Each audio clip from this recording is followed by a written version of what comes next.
Okay mga amigo no, so naana po taron diri sa barangay Tumok mga amigo.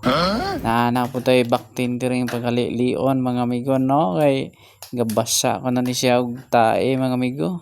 What? So naa diring tangkala mga amigo no, ato ning paga-inject ka og antibiotic mga amigo kay wa ko no nag-adyo isang tae mga amigo.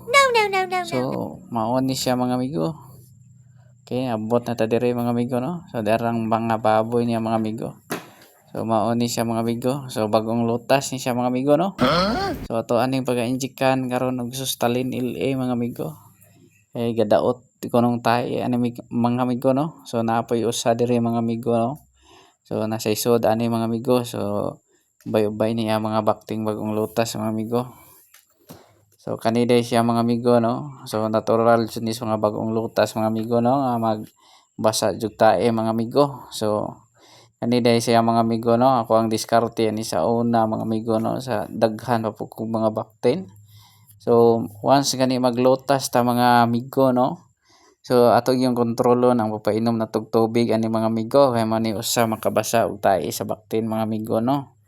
So ang tubig ani mo'y atong reducean bahala og agpasaw atong daghanon. Nya ang atong tirada ani mga amigo no. Ato sa ni siyang i-dry feeding. Di sa ta magsipakaon og mga wet feeding basta kay bagong lutas mga amigo kay mao na siya cause nga magbasa og tae mga amigo.